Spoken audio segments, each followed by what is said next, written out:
How am I prepared mentally? So mentally, it's a competitive fight and I've got to bring competition. So in that sense, mentally, it's not just about, all right, I want to box well and all this, just win. Mentally, like win, refuse to be beat. And that's how you mentally approach the fight, just go in there with a winner's mindset. So Jake, you can fight basically anybody. You decide who your opponents are going to be. Why was this man the right opponent for right now? I think this talk has been part of the conversation, and we've always wanted to fight each other. There's been some talk back and forth for a couple of years, and my goal is to become world champion and the WBA and WBC. I don't think it's necessarily fair to AJ. I just know that I have the power and the timing. It's the shots that you don't see coming that knock people out. And I'm a tricky knockout artist that people don't give me enough credit for. I've won knockout of the year. So he has to be careful. And I do have the timing, the speed, and the tricks up my sleeve to be able to hit a shot on this guy that he doesn't see coming that can put him to sleep 1000%. Jake Paul arrived talking like somebody already picking victory music and organizing the Champions Parade, spreading that impossible optimism speech, and vowing to surprise the universe. Yeah, if I'm gonna be honest, I'm gonna break his face, I'm gonna break his body up, I'm gonna stomp all over him. That's my mentality, right? That's a fighter's mentality, and I know what's in my heart, I know what's in my mind, and I'm here to compete. I'm here to prove myself that I'm the better fighter, so I'm looking forward to it, and I'll do that until I finish fighting, no matter who it is. Meanwhile, Anthony Joshua just sat there calm as ice cubes. Look, this isn't a superhero movie. This is a booked appointment, and Jake's the guy who scheduled it. Who has more pressure on them going into this fight? 100% Anthony. Yeah, 1000%. This is something that's gonna weigh on him, right? Like, because of what you said, I'm going in there, I can fight free. If he starts getting touched up and losing rounds, I think the cookie will crumble. Jake portrayed himself as the fearless underdog, the person who looks at a heavyweight champion and sees a money opportunity instead of a danger zone. And AJ replied with that quiet, polite danger that feels like I'll sort this out correctly. Whatever he said, we'll see if the cookie crumbles.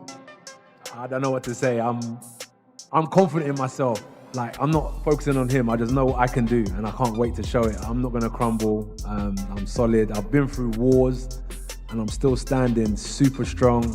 I align myself with some of the greatest coaches and greatest fighters in the world because I have that hunger, that desire. Jake discusses speed, angles, and fancy footwork like he's getting ready to audition for Dancing with the Heavyweights.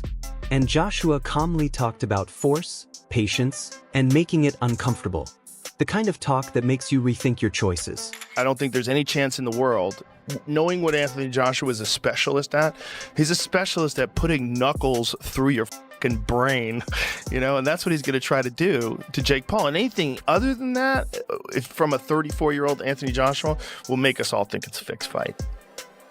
Whether or not Joshua can do it, whether or not, Jake Paul shocks the world and shows us that he really does know how to box really well and moves really good and uses his jab and blows us all away with a strategy and a lot of footwork and move. Jake swore he'd have to be stopped by destiny alone. And AJ basically said, nice story. Let's test that theory. It was hype versus homework, internet energy versus final test focus. And you felt the contrast. Secret to boxing a guy like just get him with the right hand. That's what Jake Paul's looking for, the right hand. And if he lands, he could do good damage. So a lot of people underestimate Jake Paul, but in reality, he's a good fighter and he's dedicated, and that's what I like about him. One guy pitching belief with a TED Talk smile, the other radiating the calm of somebody who's already read the script and knows how it ends.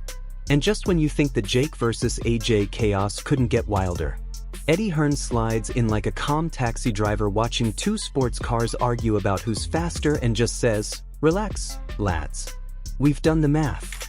You're quoted on record saying that you and AJ must retire if Jake Paul wins on December 19th. Stand by that? Yeah, I do. I mean, I suppose so. Look, I don't see a world where Jake Paul wins this fight. I know that boxing's boxing. And I mean, what is it? Roy Jones came out this morning and said Jake Paul can win this fight. Teddy Atlas as well. Teddy Atlas. Okay. All right, now I'm a bit worried. I won't retire. AJ should retire if he loses. I'm sitting here with you thinking, this man is talking about retirement clauses like he's discussing holiday plans. And somehow it's still absolutely savage. Eddie's basically saying, if AJ loses, we're not having a press conference.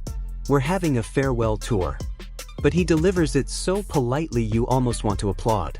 And the funniest part, he's breaking down the weight situation like a personal trainer with a motivational quote poster reminding us that a lighter AJ is a sharper AJ, which in boxing terms means less gym selfies, more nightmare fuel. Don't forget, AJ's never made weight before. So all of a sudden, he's been in camp for, 2 or 3 weeks, and he's probably sitting at, 260, 265. And it's like, you got to make 245, it's 20 pounds. The weight clause and all of this is going to be an issue. It's something we have to keep our eye on. But I think AJ feels great. I think actually the lighter AJ is, the better he is. Meanwhile, Jake's still walking in with superhero confidence, and I respect it. But confidence without heavyweight seasoning is like ordering a steak with no sauce and calling it gourmet. You, me, everyone watching can feel it. This is no joke.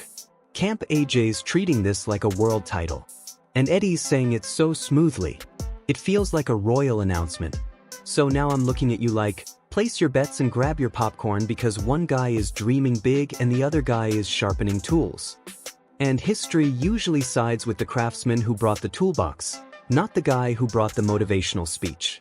I see AJ winning this fight with ease, comprehensively, destructively, violently, and I don't see a world where Jake Paul is competitive in the fight, let alone win the fight. But luckily, AJ's not preparing in a way that he just thinks it's a joke. He's preparing for Jake Paul like he's a world title contender. Yes, it's been a little bit of a shorter camp. Yes, we've got to make weight this time around, but it doesn't matter. And just when Eddie Hearn had us in full executive mode, talking weights, clauses, and AJ moving like a precision-built machine, we slide seamlessly into Ade Oladipo territory. And suddenly, the vibe shifts from boardroom seriousness to that friend who knows every boxing statistic and still brings snacks to the debate. I'm sitting here with you thinking, Ade doesn't just talk boxing.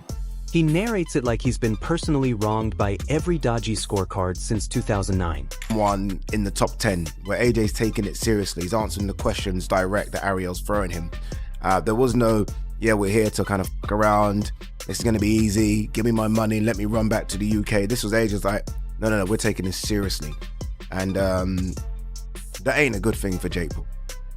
It isn't. And AJ's that guy anyway. Like, I would never doubt that AJ would take this seriously. But for Jake Paul, I do wonder if realization is kicking in, or maybe he is just that delusional where he doesn't. He looks at AJ versus Jake Paul, and you can almost hear the polite disbelief in his voice, like when someone tells you they're challenging a lion to a push-up contest. And the funny part, Jake's selling dreams and confidence like a late-night infomercial, while AJ's over there looking like he sets alarms to stay disciplined. One guy's yelling, "Believe in yourself." The other guy's quietly checking torque settings on his right hand.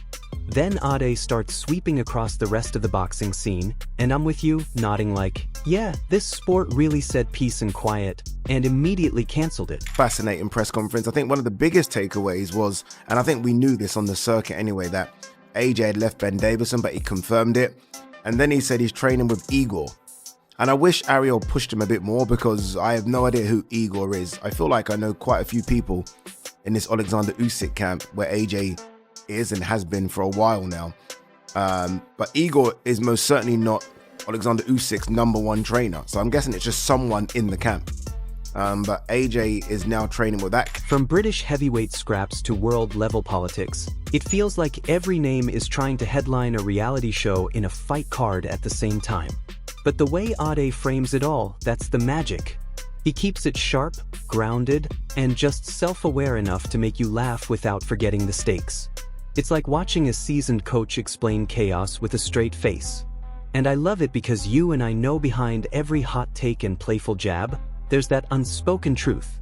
Boxing doesn't reward noise, it rewards whoever actually shows up ready. And honestly, that mix of drama, discipline, and mild insanity is exactly why we can't look away. I will still stand firm and say AJ should, not will, should get rid of Jake Paul in 1 round. Should. And if he doesn't, then it's more, my questions will be more to AJ. But I'm confident AJ gets this done, and I'm confident AJ hasn't come to play around. So this isn't a case of AJ just come to kind of give the American audience a show and just, you know, make Jake Paul look silly and make Jake Paul miss. And no, I think AJ's come to do damage, collect the check, and go to Saudi and have this fight in February that Turkey's been talking about. And just as Ade had us locked into that this can't be real, but somehow it is spiral, Johnny Nelson steps in and flips the lens to full veteran mode, giving us that seasoned boxer stare like he's seen this movie before and already knows how the 3rd act ends. I'm sat here with you thinking the same thing Johnny's thinking. Jake talking like a man who's just discovered motivational quotes and suddenly believes he can moonwalk through a heavyweight storm. Confidence is great. We love confidence. But this isn't a charity fun run. This is Anthony Joshua standing there looking like he's late for a very serious appointment. You can hear it in Johnny's tone. That polite but deadly warning, the kind that says, enjoy the moment, son, but choose your steps wisely. Fight itself, I want to see what AJ's presence in front of Jake Paul would be like.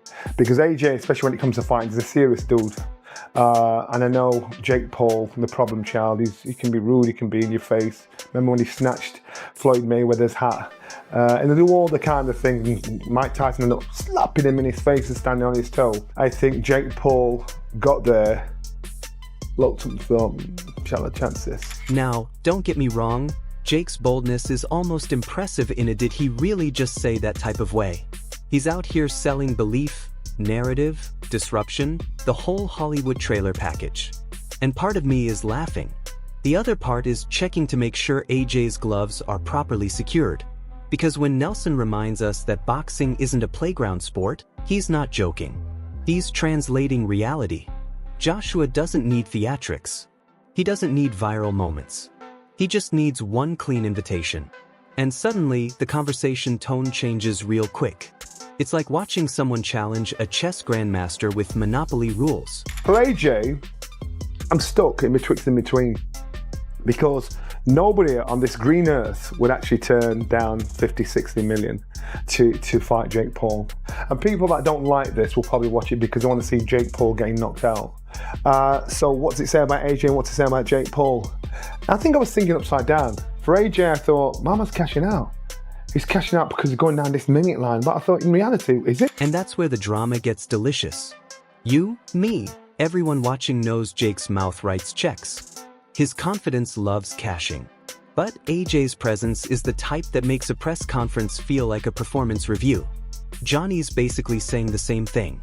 We're all thinking, keep the energy, keep the jokes, but don't confuse spotlight with safety. Because if Jake walks in treating this like a content experiment, and AJ walks in treating it like a serious professional task, that contrast alone might be the loudest sound in the arena. And honestly, that tension is exactly why we're glued to this chaos buffet. So, here's the bottom line. We're watching confidence crash into credentials. Hype sprints straight into heavyweight reality. And every angle of this feels like it's been scripted by chaos with a sense of humor. Jake's dreaming big, AJ's moving quiet and surgical, and the tension alone could sell tickets to an empty arena. I want to hear where you stand on this madness. Is this a miracle in the making or a masterclass waiting to happen? Drop your thoughts in the comments like it's a full-blown debate panel. And yo, don't ever forget to like, share, and subscribe. See you in the next.